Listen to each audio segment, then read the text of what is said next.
Pun dampak dari kemarau ini, dari 6 anggota ini yang hanya berproduksi gula puan hanya 1 orang. Itu pun diolah secukup sedikit, hanya 1-2 liter per hari. Dan kami 4 orang anggota lainnya sudah 4 bulan belakangan ini berhenti total dikarenakan dampak dari kemarau.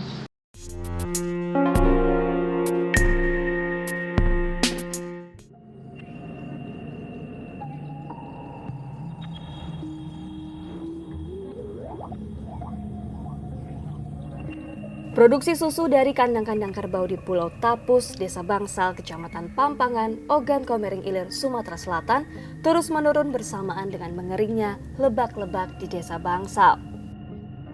Rumput-rumput kumpai, kegemaran kerbau Pampangan yang merupakan hewan endemik sekaligus sebagai rumpun kerbau lokal dan kekayaan sumber daya genetik alias plasma nutfah ini semestinya tumbuh terendam di dasar rawa. Celakanya, musim kemarau kali ini tidak seperti tahun-tahun sebelumnya. Hujan yang biasanya kembali membasahi rawa pada September sudah 2 bulan telah turun. Kini, 3 bulan lamanya, Talha dan anggota kelompoknya tak lagi memproduksi gula puan. Ya, dia dalam 3 bulan pengakuan dia, waktu saya datang juga dia lagi nonton TV.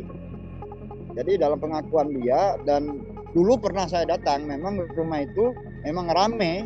Setiap hari itu pasti ada banyak perempuan yang datang, para ibu-ibu yang membawa gula puan, yang ingin menjual atau ingin menitipkan.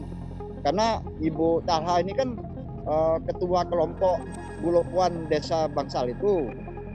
Masyarakat Melayu itu kan di dalam rumah tangga itu kan pengelola keuangan itu atau sumber pendapatan itu bukan hanya laki-laki, juga perempuan. Hasil analisis citra satelit menggambarkan bagaimana wajah Kecamatan Pampangan berubah drastis sejak El Nino memperparah kekeringan di musim kemarau tahun ini. Rawa gambut di sekitar Desa Bangsal tak ubahnya padang tandus pada September lalu. Badan Pusat Statistik Ogan Komering Ilir sendiri mencatat penurunan populasi kerbau rawa di Kabupaten Kaya Gambut tersebut. Pada 2017, ternak kerbau di Ogan Komering Ilir masih tercatat sebanyak lebih dari 11.000 ekor. Jumlah kerbau ini menyusut tinggal 7.000-an ekor pada 2020. Penurunan terbanyak pada periode itu terjadi di Kecamatan Pampangan, dari semula 5.000 ekor menjadi tak sampai 2.000 ekor.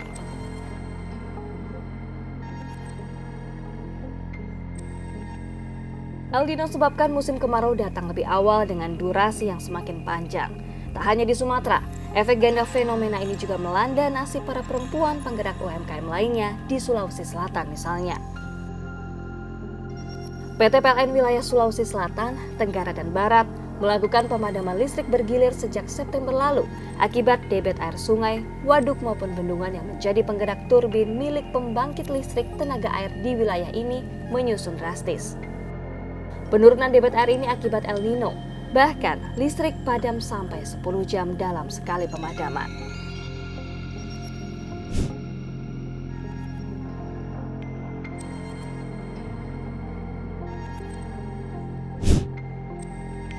Pemadaman ini terjadi akibat kebutuhan listrik jauh lebih besar dibandingkan produksi listrik pembangkit.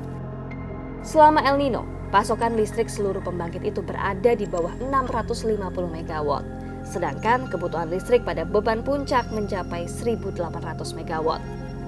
Diperkirakan, pasokan listrik baru akan pulih ketika hujan kembali turun atau El Nino berakhir. Dampak dari pelaku usaha terutamanya itu seperti Ibu Ratna, Ibu Diana, yang memang dia memproduksi, kalau Bu Diana keripik bayam, Bu Ratna dia abon ikan. Nah, mereka itu kan ada yang tidak tahu kalau ada terjadi pemadaman bergilir. Nah, otomatis dia memproduksi usahanya tiba-tiba padam. Kalau Ibu Ratna dia kan, kalau yang ikan tuna itu kan 25 kg. Nah dikali 200, jadi dia mengalami kerugian sampai berapa ya kalau bisa sampai 5 atau 7 juta dia. Kalau kalau ikan lele dia kan 10 kilogram dikali 200 berarti dia 2 juta. Nah, kalau ikan gabus itu 50 kilogram dikali 200 dia. Jadi sampai 10 juta. Jadi kerugian itu yang dia alami.